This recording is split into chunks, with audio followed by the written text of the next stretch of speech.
I still remember the anxiety of those early veterinary career days, second guessing myself, feeling like I had to have all the answers, and wondering if I was really cut out for this. If that feels familiar, you're not alone. Ready Vet Go is the mentorship program I wish I had. A 7-month journey with live mentorship, community, and real world skills to help you grow your confidence. It's perfect for early career vets and anyone making a transition into small animal practice, but anyone is welcome to join. New cohorts start in July and October, and you can get 10% off with the code SPRINKLE at readyvetgo.co. You don't have to figure it out alone. Welcome to Vet Life Reimagined. Today, we are resharing a conversation that couldn't be more timely, especially if you are a recent veterinary graduate, a fourth-year student, or someone supporting new vets on their journey. This guest is Dr. Dani Rabwin, the founder of Ready Vet Go, a powerful cohort-based mentorship program designed to give veterinarians the guidance, connection, and confidence they deserve. This episode was first released in September of 2024, and the episode did really well.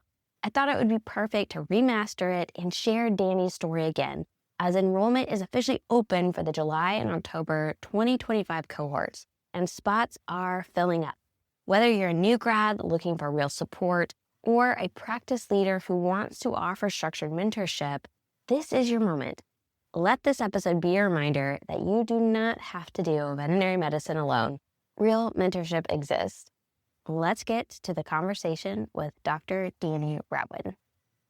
There is so much more to being a well-rounded and really happy and satisfied veterinarian that is not that clinical stuff. And that's the stuff that I really love. Welcome to Vet Life Reimagined. Today we have some themes around connection and community. If you've heard the phrase, know your why, then you'll understand that these themes are important whys of our guest, Dr. Dani Rabwin. She is the founder of Ready Vet Go, a formal mentorship program that was a beautiful surprise that changed Dani's career expectations. Dani graduated vet school from UC Davis and has been a general practitioner ever since. This is a fantastic conversation that you need to listen all the way through because we talk about finding joy in vet med, which is something we need to hear more of. So let's get to the conversation with Dr. Dani Rabwin. When did you know you were interested in vet medicine? That is such a good question. And thanks so much for inviting me to be here.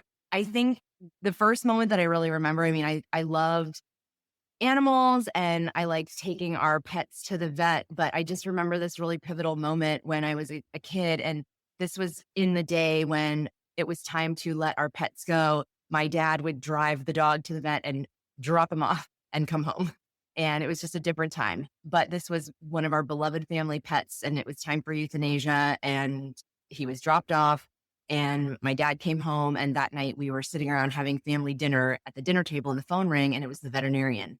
And he called to check in on us because, he knew how hard it must be for us. And he asked if he could get me on the phone. And I got on the phone with him. And apparently the story goes that I talked to him and I don't really know what he said, but I hung up and I said, I want to be like him when I grow up. And it was this feeling of feeling like this veterinarian was almost a part of our family. He cared about us. And so for me, when I look back on it, I realized that this pivotal moment was really about the connection with people. It wasn't even so much about, I love animals, I want to save all the animals. It was this sort of relationship, and that's kind of guided my whole career. So I think that was kind of the first moment for me. And then everything from then on was, what am I going to do to get into veterinary school? Yep. And just wanted to shout out to that veterinarian. I love that he understood that it was a relationship. It impacts the family emotionally, and to reach out and do that is a really big deal that I hope is not lost. I also remember the time when it was their time to go. They went to the vet and they just didn't come back, or they came back in a box.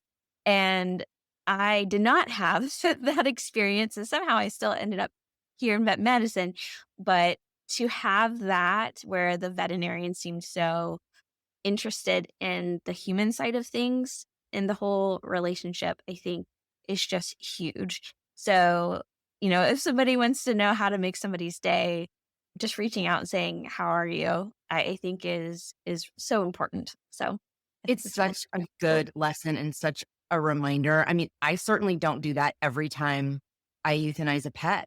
But when I tell this story, I'm reminded of it. And then I might go back when I'm next in the clinic and make that phone call. I think we're good in our profession about writing really heartfelt cards, and they're very touching and people generally appreciate them. But sometimes just picking up the phone, it's really meaningful.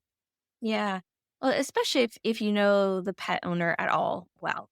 And I just had a interview yesterday with someone, and his whole kind of mission was around the community aspect of, Mm, veterinary medicine. And so he knows his clients very, very well because that's so important. And so, yeah, that means a lot because the veterinarian can kind of, like you said, become kind of part of the family because of that connection, the beloved mhm, pets. mhm. Yeah. Didn't realize you would get that deep, but I love that way. We went there real fast. But what a great way to get introduced into this profession. And yes, I think some of these things do keep coming back in your journey. And like you said, okay, so now you've made this decision and now it's all focus, focus. How do I get to vet school? Did you know what you wanted to do when you got into vet school? How did that go? Did that change at all through those 4 years? And what other things did you kind of experience and learn during that time in vet school? I think I was always pretty much set on small animal, which is where I ended up. But I did tinker with some other species. I rode horses when I was younger, and I volunteered at the barn just so that I could be around all the horse people. I did some volunteer work in a wildlife center in Southern California. I did a summer at the zoo. So I really explored lots of different species and lots of different areas, but I really was mostly just focused on small animal. I wasn't sure if I was going to specialize. That was always something that I was open to. But what I found in school is that I loved all of it. And I thought the path for me really to do everything is general medicine and to be a really good general practitioner. And, I did some really fun, interesting things along the way. Like I got a grant with a friend of mine to go study yaks in Nepal in the Himalayas. And so there's so many amazing opportunities that you can have in veterinary school, even outside of your, track or where you think you want to end up. So I took advantage of all of those opportunities. But yeah, I really was focused eventually on general practice for small animals. And I would hear things, especially during my clinical rotations. I would be on a service and somebody would say, "Oh, you're so good at this. Why don't you specialize?" But I thought, well, why can't we just reframe this? You're so good at this. How wonderful that you can take this into general practice and be a really well rounded, solid general practitioner. So I really wanted some extra support after graduation. I decided to do an internship and I interviewed multiple places. It was like me interviewing them. If I come here to do an internship, are you going to support my desire to go directly into general practice? Because I felt like a lot of the push in many of the internships was to get people ready for residencies, which is great. But I found a place that was very supportive of my ambitions to be a solid general practitioner. And so that's where I ended up. And that was Michigan Veterinary Specialists. It's Blue Pearl now. That's outside of Detroit. And I did my year there. And then I went into general practice and loved it. Yeah. And that was quite a ways for you growing up in California and then going to Michigan, a little bit of a different weather, probably cultural changes and everything. It was. Yeah. And I did it partly for that reason. I thought, when am I ever going to go live in Michigan? And now's the time to do it. And so it was a really good fit for me. And just knowing where you are now and some of the big things that are important to you. When you were in that internship, what was the mentorship like? How did you embrace that 1 year experience to really get you ready to go into general practice? The mentorship there was great. There were, some things that I look back on now and I go, "Huh, that happened, just right off the bat, starting on overnight emergency shifts, being the only doctor in the clinic. For me, it worked out great. I really took advantage of the mentorship from the experienced credentialed technicians on those overnight emergency shifts. They are just such a wealth of information, and I relied on them a lot. The mentorship that I received from the specialists was excellent. They had a really robust program where we would do rounds and really had an opportunity to connect with the specialists that we were rotating with. They put a lot of emphasis on the peer connection. We had a really tight internship class that we would meet with both in and outside of the clinic, and I really loved that. But a lot of it, I really had to go out and kind of get myself. I really had to be very proactive around saying, okay, this is something that I want to learn, and I'm going to make sure that I learn this before I leave. I really felt like this is my opportunity to soak up as much information as I can before I go out into general practice. I wanted to be ready for the every few years GDV that was going to come in, or the every few years chest taps that I was going to have to do in general practice. These aren't things in general practice that we do regularly, but I sort of had this feeling that when it does come in, I want to know how to do it.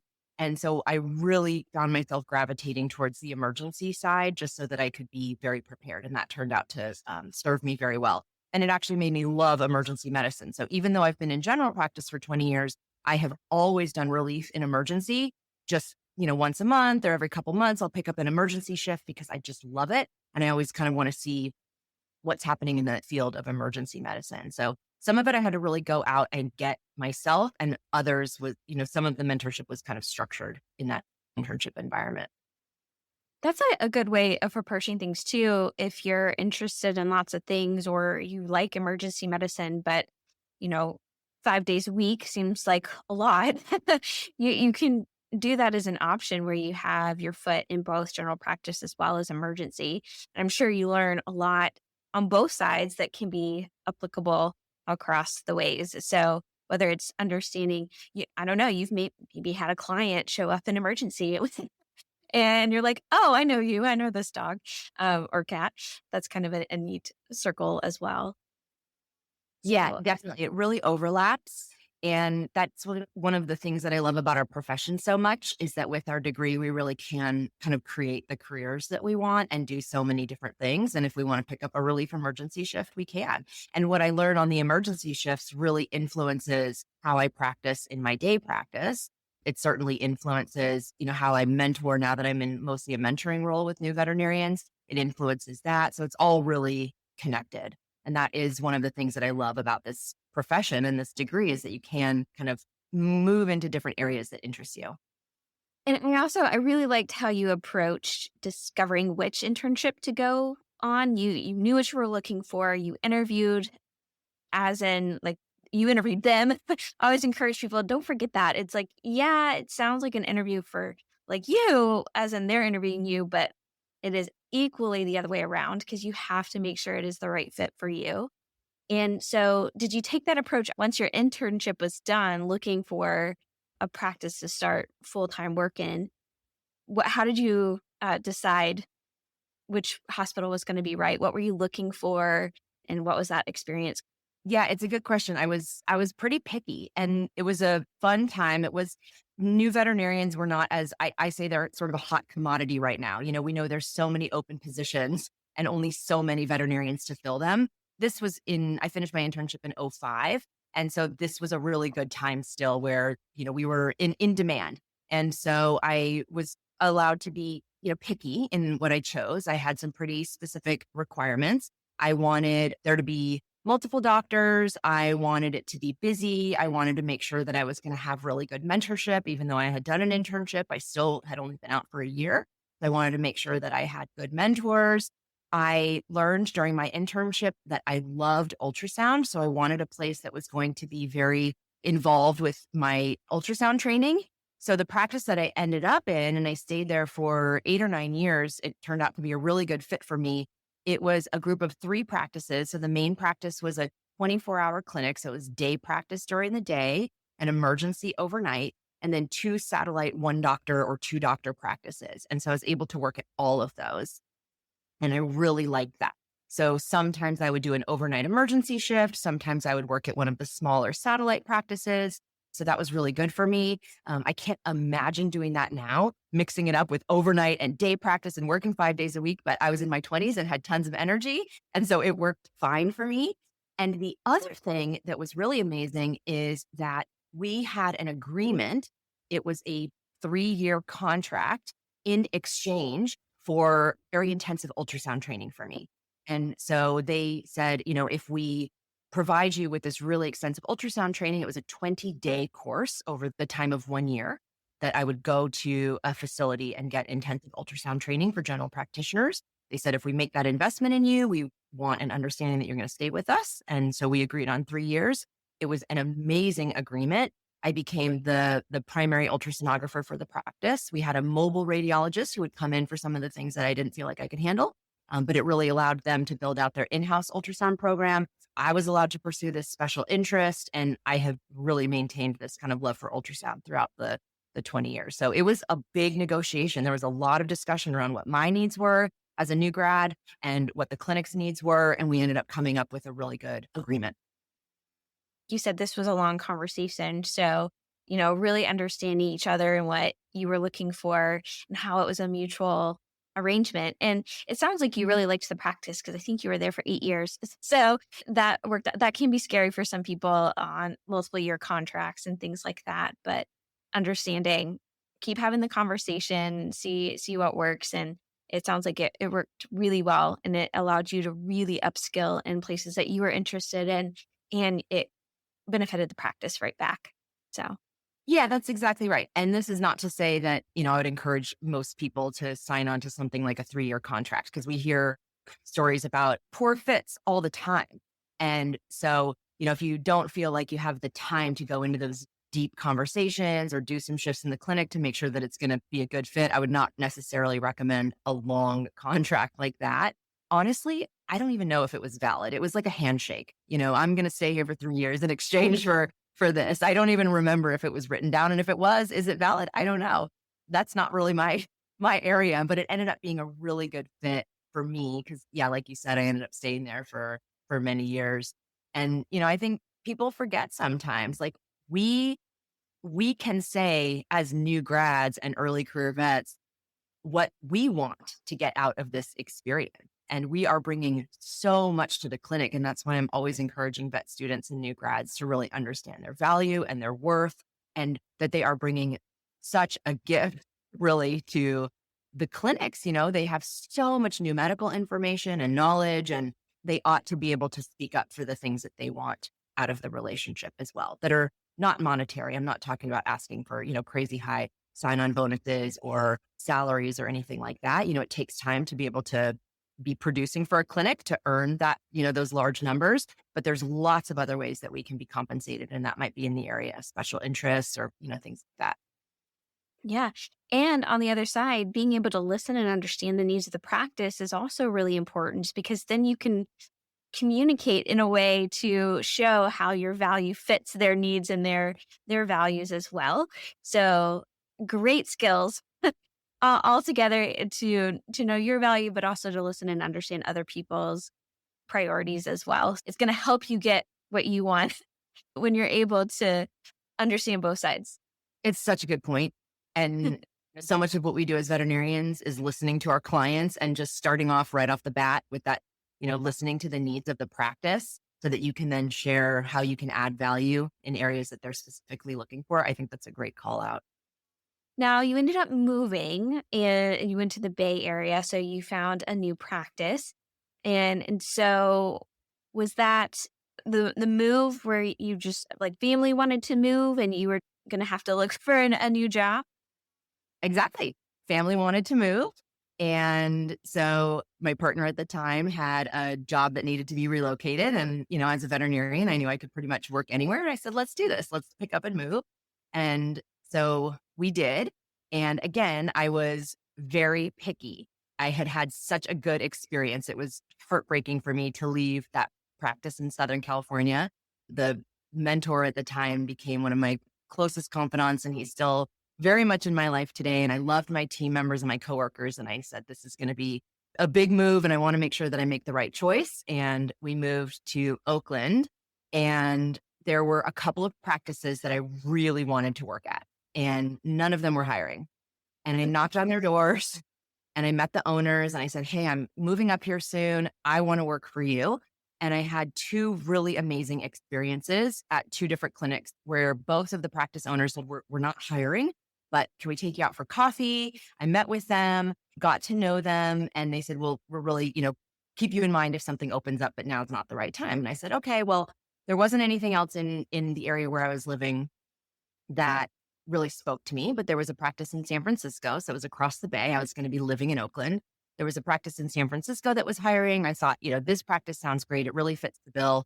And I ended up taking a job there and commuted into the city. That was not a good fit. And I did not connect well with the practice owner. There was some things that just didn't work out very well in my favor. And it was a good experience to go through that, to really understand what people say when they go to a practice that is not a good fit. And I commuted by bus often, mostly public transportation. And I had a horrible day in the clinic.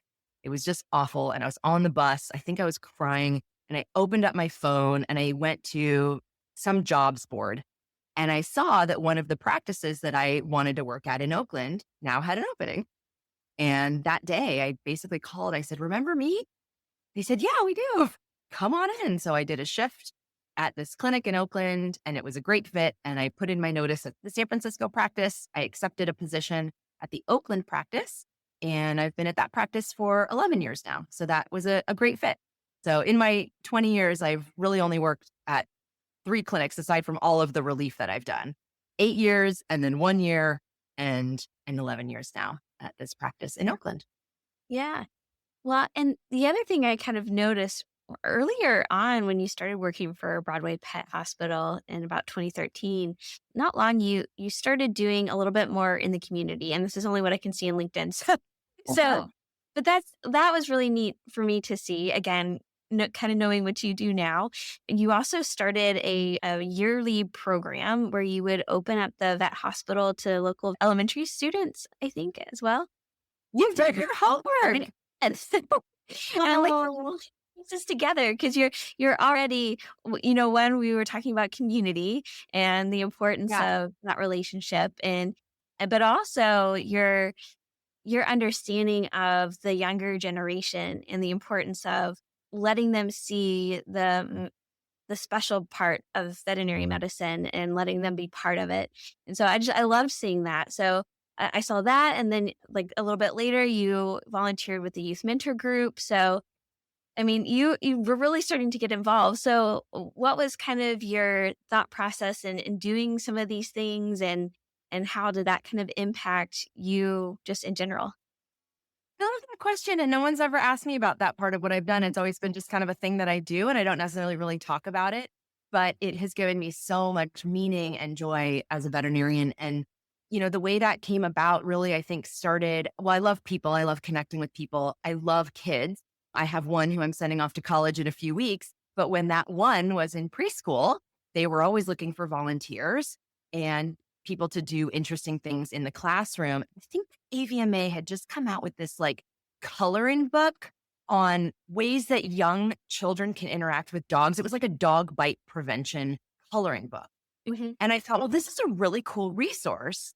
Why don't I take this into the preschool? So I ordered a bunch of those coloring books and I went into the preschool. I haven't even thought about this memory in so many years. So thanks for asking about this. This is how this all started. I went into the preschool and I did a little session on dog bite prevention for preschoolers. And we filled out our little coloring books and it was so much fun. And so then as my son went from class to class, as he got older, I would always offer my services to the classroom and the teachers loved it.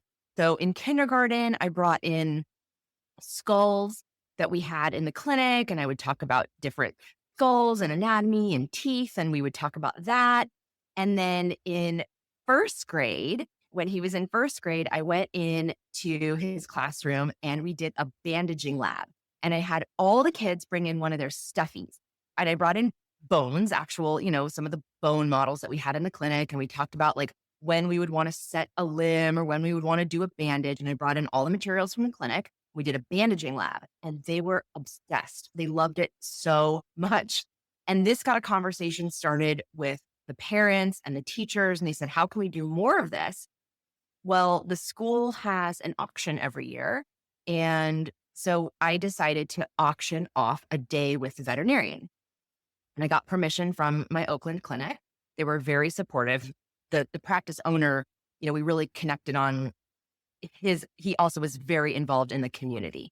So our kids went to the neighborhood school, which was right near the vet clinic. And for being an urban area in Oakland, it had kind of a small town feel.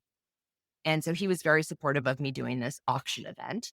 And I auctioned off, I don't remember how many seats, it was maybe 4, and they sold out immediately and made some good money for the school. And that grew. And I ended up doing like 3 days a year, and we would have up to 10 kids at a time. And I would come in on my day off because now we had so many kids, I couldn't do it on a work day. And the staff loved it. Everyone just loved it. And other schools got wind of what we were doing. So I would donate to other schools a day with a vet. And it was a big hit. I just loved it. And it was just such a fun part of connecting with the community and connecting with kids. I had kids who were repeat. They would come year after year, and then they would come with their siblings. I'm still in touch with a couple of them. They've reached out to me as they're heading off to college now for advice. And it's been amazing. That was a really fun way to give back to the community. And then I got a lot of clients out of it, because you can imagine now all of these families wanted to bring their pets to me. So I did not do it for business, but it ended up being a good way to build my personal practice within the larger practice where I was working. How neat. I have talked about this before, where it would be like a open house day at veterinary clinics, because I think that would be so much fun for the kids to come in and the parents get to see the clinic in a very non-scary, threatening way, right? Like the worst thing is having, an emergency situation, and then that's not a good memory. But if it's like a family affair where they can come and tour and meet the vet and the kids are all excited, I just see so much good coming from that. Both that, back to how you felt very seen and appreciated when you were a child going through something challenging in the veterinary, and took that time with you. You're doing that for other kids, and I think that's a great way to keep that enthusiasm and the interest in vet med. So we always have this other generation who's inspired and feels our passion. And I just think it is so cool. So Aw, thanks. Yeah, it is. It is so cool. And I love your idea of just like an open house and bringing people in, because you're right, it's scary. Taking your animal to the vet, especially when is scary. And so doing it in a time where, it's kind of like low stakes, the pressure's off, is a great way to do it. I would always, during those days with a vet, I would choose one kid and ask them if they had a pet and let them bring their pet in. And so that would be kind of like our pet that we would practice things on, doing physical exams. We had somebody bring a hamster one year. We had a rat. We've had dogs and cats. And it's just been really, really fun. And that transitioned, as my son got older and I would, go to the various schools where he was, I ended up, going into the high schools. And one of our neighborhood high schools has sort of like, not specialties, but, special interests within the high schools. And there's a health sciences track within the high school. So now I'm invited in every year to speak to the students to talk about opportunities in the veterinary profession. We talk about veterinary technician school. There's a local one. So we team up with them to really introduce the high schoolers to all of the different areas of veterinary medicine that they can explore. So it's really opened up a lot of doors for me to connect with a wide variety of kids. It's been really fun. So you're doing this for a while. It sounds like you're still doing it. Mhm. And then, of course, there's the fun pandemic that hits everybody. And so I wasn't quite sure, because I saw that around 2020 is when you asked to be able to train a new grad and bring a new grad into the practice. Sounds like you had to convince the practice owner a little bit of this. Was this before the pandemic, after the pandemic? Why were you so interested in bringing this new grad in? Well, that's a good question. So this is the Oakland practice where I still am. We are a 6-doctor practice, and we only had 5 doctors. And the empty doctor seat was right next to mine in the doctor's office, and we couldn't fill it because this was around 2018, 2019. Veterinarians are hard to come by.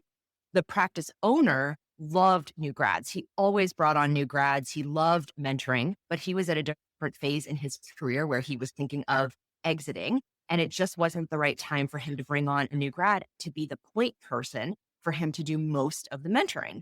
And all of us associates were so busy, he didn't want to put that on any of us. And I was overworked. We needed another doctor. And we weren't looking at new grads because we needed someone to hit the ground running. And I basically went to leadership and I just said, look, we have got to fill this seat. I know that being the point mentor is not in your interest right now.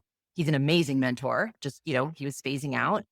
And I said, I'll do it. I am willing to take on this extra responsibility for a period of time because it's for the good of the practice. And honestly, it's going to be for my best interest also to take some of these cases off my plate. And so we had a conversation around what that would look like, and everybody agreed. And we decided to bring on a new grad. So we made the decision before the pandemic in 2019, and we hired a 2020 UC Davis grad. So then she came and joined us right in the beginning of the kind of the peak of pandemic time. So she joined us in 2020, and we agreed that I would be her point mentor.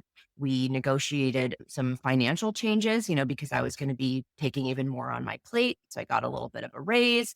We even cut back on my schedule a little bit so that I could really devote my time to really giving her the attention that she needed. The owner, our practice owner, ended up doing a lot of the mentoring for her as well. We were all kind of in it together, but that was the timing, and that's how we came to get a new grad in 2020. Yeah. And then when you were thinking about how to do this, because it sounds like this may have been the first time you were really taking on this type of responsibility and helping someone right out of school, what were you kind of thinking about? Like, how did you know how you might go about this mentorship? Did you stop and think about anything while you did this, or kind of discover things maybe once you got there that kind of led to this actually being a little bit bigger than maybe you initially thought?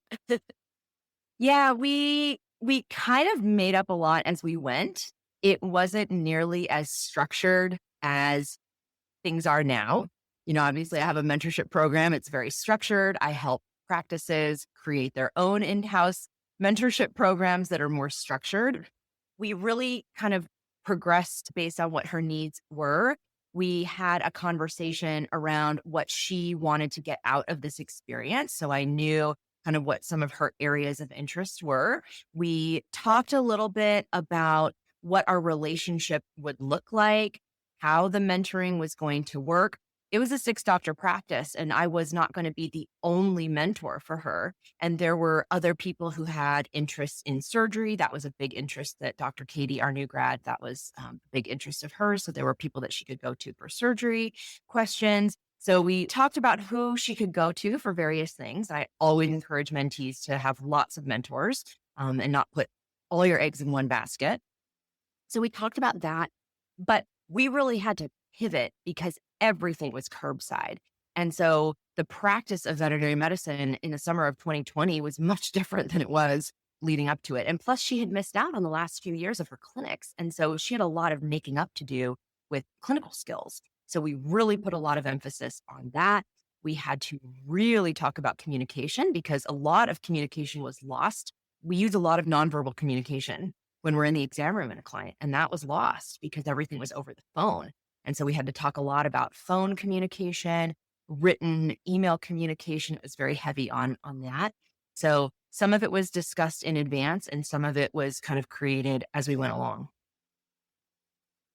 And that's a good point too, because as a new grad, you have a lot of questions, everything is new. Even when your training is fantastic in vet school, it's just different. Yes. Getting out into the world. I think there's always that need for learning and mentorship.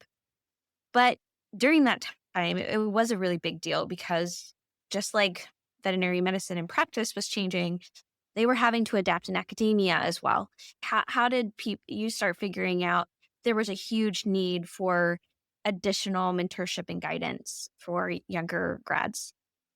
Well, that sort of came about organically. And it was just such an interesting experience because it literally changed the whole trajectory of my career, being now, in this mentorship space. So, Dr. Katie and I developed a really close relationship. I think partly just because we connected really well, but also partly because of the circumstances of the pandemic and we were in our office together all day, every day. And we got to know each other very well. And I got to know her cases very intimately because I heard her on the phone all of the time. And it was just so much fun to watch her grow. And she, after a few months of us working together, would come to me with questions that were not necessarily about cases that were hers. And I knew that because I knew what all of her cases were. I said, "This is not your case. Why are you asking this question?" She said, "I have this friend and she doesn't really have a mentor. And I have this other friend." And so she was coming to me with questions on behalf of her friends who were out in practice and didn't really have the same type of support that she was. And it was such an interesting time in the summer of 2020 when everyone was getting used to Zoom and meeting virtually. We were even having Zoom appointments with our clients. And I said, "This is silly. You do not need to be the between me and your friends. We can just form a Zoom group. Why don't we just do that? Let's just all get together." And so we formed this impromptu Zoom group with myself and some of her friends. And I had a very close friend who I graduated with, who was an equine practitioner, and she was transitioning into small animal. And she said, "Well, I want in on that group."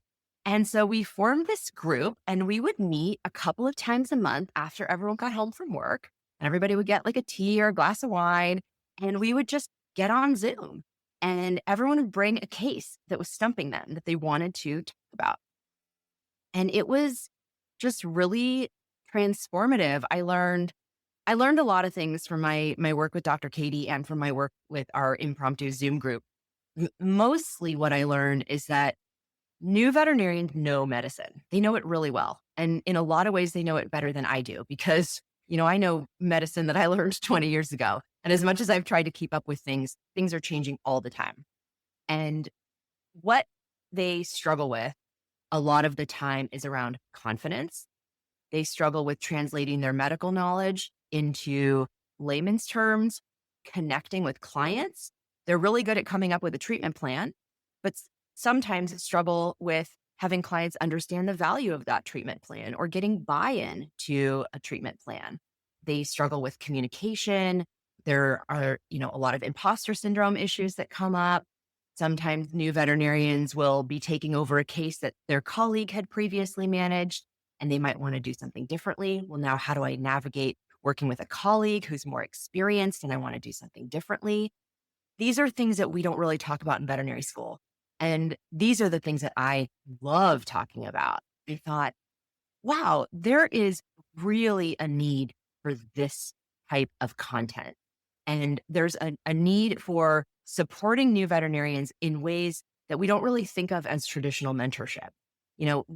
It's really important that a new veterinarian has somebody that they can call if they need a second set of eyes on some radiographs, or if you drop a pedicle during a spay, to have somebody come in and help you, or to run a drug dose by. But there is so much more to being a well-rounded and really happy and satisfied veterinarian that is not that clinical stuff. And that's the stuff that I really love. And I realized that there's a need for supporting new vets with this, and it can definitely be done remotely. And so I had a lot of aha moments from that first early group that I worked with in 2020. And it really lit a fire under me. And I looked around to see if there was any type of remote support program to help veterinarians in this way. And there wasn't. And so I had a little bit of a career shift, and I built Ready Vet Go, which is a remote mentorship program to support veterinarians in all kinds of situations, lots of different practices, and it's really taken off. And on that, do you mind sharing a little bit about the kind of the evolution so far of maybe the initial ideas to where you are now? Yeah. So I initially thought, I want to get this information out to as many new veterinarians as possible. And the way I'm going to do that is with an online course. And I spent the next year taking the topics that came up most commonly with our group that we met with, and I turned it into a really robust online course. I worked with a team to help me build out an online course that was 6 modules. We talked about client communication, time management, being a leader in the practice, all of those things that were really important and not talked about so much in veterinary school. And I thought, I'm going to just take all of this wisdom and information that I have, I'm going to disseminate it down into this course, give it to everybody. and everybody's going to be a happy and successful veterinarian. And when I kind of beta tested this product and all the information in this course, the course was really well received, but the piece that people really wanted was almost recreating what we had with this impromptu Zoom group. And that was the connection and the community piece. And that, was pretty enlightening for me to see that, people are hungry for connection. So I really built on the course. So it started with the online course. And now what Ready Vet Go is, it's a community. So we have an online community, which is available to everybody in the veterinary profession, vet students, new grads, practice managers, experienced veterinarians. But our flagship program is the Ready Vet Go mentorship program, which is a 7-month program that is extremely robust. It includes the online course that I built, which is now way more extensive than what I started with 2 years ago. It starts 3 times a year as a cohort. So we enroll new and early career veterinarians from all over the country, from independent practices, from corporate groups. We put them together in a cohort. So they immediately have that connection of a community of people who are in a similar stage in their career as they are. We meet 7 times over the course of 7 months for what we call Vet Success Workshops. And these are really fun workshops. They're 75 minutes. We usually have a guest speaker, somebody very known in our field for an area that we're discussing, whether that be around client communication or technician utilization or time management, something like that. The speakers speak for 30 minutes. And then we go into breakout rooms, and each breakout room is hosted by a Ready Vet Go mentor. And I should say that our mentors are amazing. Mentors all have at least 10 years of clinical experience. They all have held a leadership role in the field, either as a medical director or a practice owner. So they really understand the business side and some of the nuances that take some time to learn. So breakout rooms are hosted by a Ready Vet Go mentor. And this is where mentees have an opportunity to dive more deeply into that month's topic. And we always have an option for clinical case rounds. So if a mentee comes to a vet success workshop and they really need help managing a case, we want to make sure they get that need met. And so they can go into the breakout room where a mentor will be able to help them with clinical cases. And then after the breakout rooms, we come back and we debrief, and everybody shares what they've learned in their room. And the mentees love this part because you can't be in every room and getting in all the wisdom of the rooms. And so they share those. So those are 75-minute workshops. Those are with the full cohort. And then the next layer is we break the cohorts down into what we call packs. And packs are groups of 3 to 4 mentees matched with a Ready Vet Go mentor. And they meet twice a month throughout the 7-month program. And this is really like a recreation of the whole inspiration for Ready Vet Go with those Zoom meetings that we had. And these are really transformative. This is what people say really is their favorite part of this program. They get to know each other extremely well over the course of the 7 months. And they get to connect with each other. They get to learn from each other. Everybody is invited to bring a case, either a medical case or something that they're struggling with in the clinic. And they quickly learn that it's not the medicine that they need help with. They learn what I learned in this initial group that I had a few years ago. They know the medicine. They're just having trouble with some of the other things that go along with patient care. And that's where they really have an opportunity to dive deep and talk about some of the more complex things that there just isn't time to talk about in the clinic with all of the day-to-day hustle and bustle. So it's really robust now. It's kind of those 3 components. It's the online curriculum that they progress through on their own time. It's the full cohort monthly vet success workshops, and then it's the small group meetings. And so it's turned out to be something way beyond what I had initially envisioned. And it's really resonated with people. It's growing. I had 8 mentees my first year in 2022, and we've had 100 in 2024. It's growing really fast. It's really resonating with people. We lead with a spirit of joy and love for this profession, and people are responding to that. We work very closely with the practices. We want to make sure that what we are doing bonds the new veterinarian to their practice so that they don't leave within the first year. A staggering like 30 to 44% of new vets leave their first job within a year. I don't think this is good for the new vets. I don't think it's good for the profession. And so we really help bond the new vets to their practice. So practices really like that. We're making a huge dent in the turnover problem. So yeah, that's the program in a long nutshell. That's where we are. And you mentioned the word joy or joyful when you talked about the attitude that you bring all of this to. And I think a lot of times as scientific problem solvers, we initially think, oh, the main thing I need to figure out is the medicine. And then we figure out, oh, okay, maybe it's the communication or something else. And I think there's even another layer when it comes to overall career satisfaction and feeling like you're thriving. It is more of a joy component. Have you noticed that at all? Or what are you finding is what really keeps them excited and motivated? And even you personally, you talked about how much you love this profession. What is it that keeps you loving the profession? What is it down to the your why, and what have you found that really is like the key of making a very happy doctor as well? It's such a good question. And you just nailed it when you said, what is your why? It's going to be different for everybody. And that exercise of knowing your why is something we do early in the Ready Vet Go mentorship program because it's unique to each person. And I think it's kind of like your guiding light throughout your profession, and it can change and morph, but to know what it is and to revisit it when you're feeling down around the day-to-day challenges of this profession, because it's hard and it can be sad. And so, you know, understanding what your why is as kind of a guiding light, I think is super important. My why is around connecting with people. So I started out going into veterinary medicine. I sort of used patient care and pets as a way to connect with the humans who are attached to them, because my why is around connection with people. That has morphed now into being the founder of a mentorship program and helping the next generation of veterinarians find their why and love for this profession. So I think it varies from person to person. And I think it's really important for everybody to kind of identify what their why is.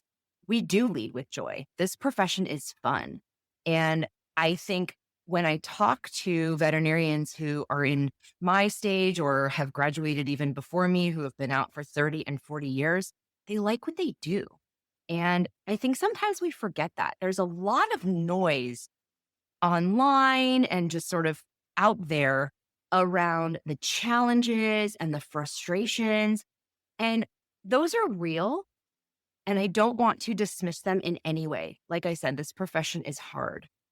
But I do honestly think that the majority of people who've been doing this for a long time and are happy in what they do, they're not out there saying that on social media. They're just going into work and doing their day-to-day jobs, connecting with their clients, helping pets, being part of the community, and not out there vocalizing it. And so I feel like part of what we're doing is really amplifying some of those voices. I think that's what you're doing, is amplifying some of those voices. And we need those voices because I think they're really important. And I think they're so important for people who might be struggling or worrying about struggling in this profession to know that actually a lot of us really love what we do. And I think it's really honestly the majority of us. And, I mentioned before what the requirements are for mentors in Ready Vet Go. I didn't mention the most important one, and that is must love vet med. So after being a skilled clinician for at least 10 years and having either owned a practice or been a medical director or been in a big leadership role, after all that, you still need to love this profession. And I was told when those were my requirements, oh, good luck. Good luck finding that. And I said, no, I'm going to stick to this. I can't be the only one. And I'm not. It's incredible who we have attracted to be mentors in this organization. I am blown away. I constantly tell our mentors, I want to sit in on your pack meetings. I want you to be my mentor, because there are a lot of people who are experienced and still have the joy and love for this profession to pass on to the mentees who come through this program.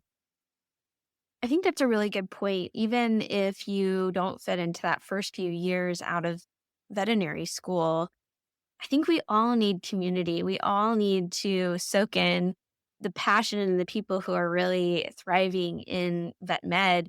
I think we need to surround ourselves with that, because I think you're right. I think sometimes the loudest voice is the one that is the negative voice. And unfortunately, that has gone outside of our profession. I have parents who have reached out to me worried about burnout. I've had people who said, I've always wanted to be a veterinarian, but all I hear is that just everybody's burnt out. And like that breaks my heart that that is the message that people are hearing.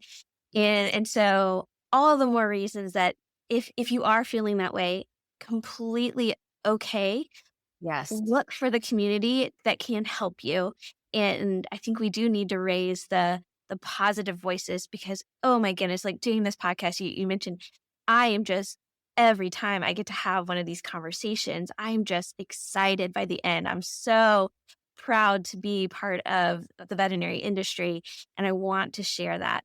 So, yes, I think community is a big part of that and being picky. I want to go back to your phrase, be picky about the community you choose because that really will influence you, your attitude, and everything, I think. So, I agree with you completely. The community piece is so important. Amplifying the voices of people who love what we do.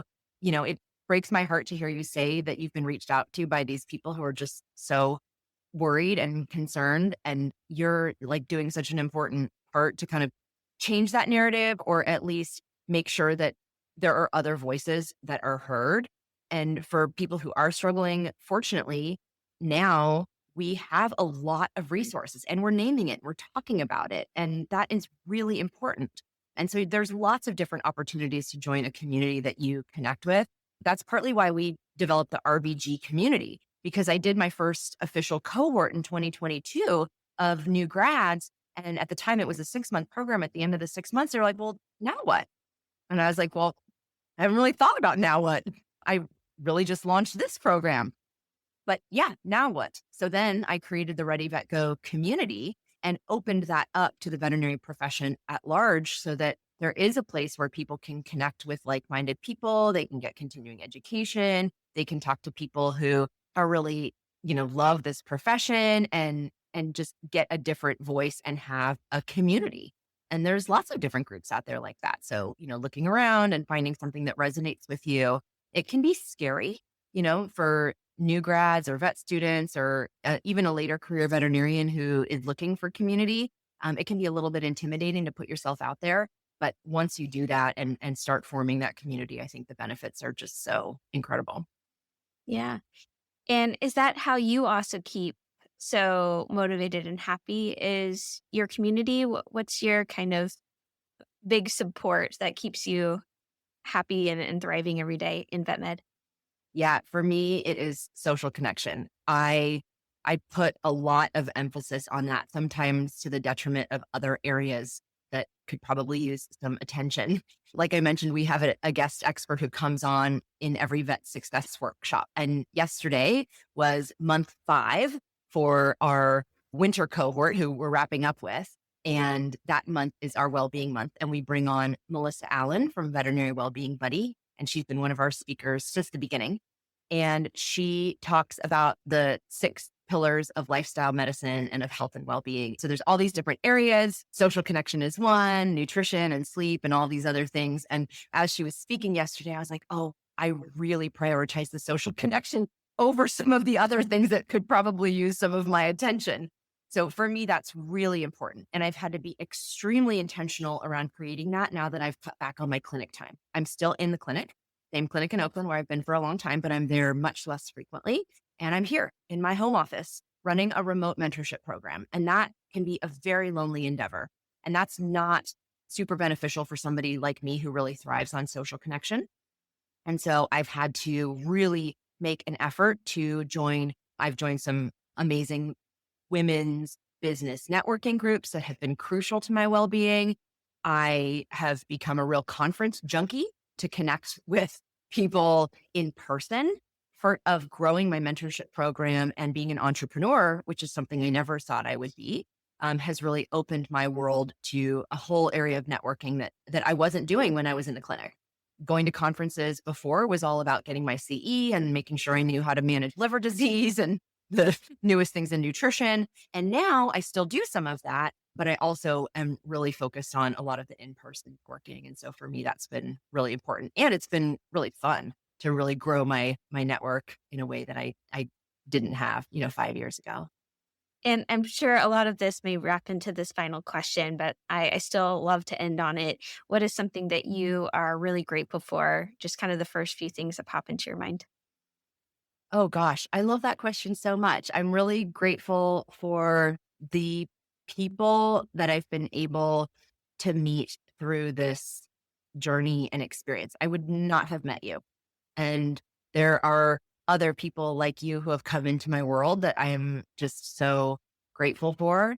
I'm grateful for a profession that really supports innovation and supports people doing something different than just being in the clinic. We have such an amazing profession, and I'm super grateful for that. Yeah, really, it's around connection and community. And I'm grateful just at this new phase that I'm in with my career. I'm grateful for the mentees who are trusting me, and now our 14 amazing mentors who have come onto the team, and grateful to the clinics who trust their new associates with us. And again, that's part of just building the community within our veterinary profession. I hope you enjoyed this fascinating veterinary story. We can make an impact in so many places. Check out the show notes for lots of resources. Please make sure you are subscribed on your podcast app, subscribe on the YouTube channel, and follow me on LinkedIn where I hang out the most.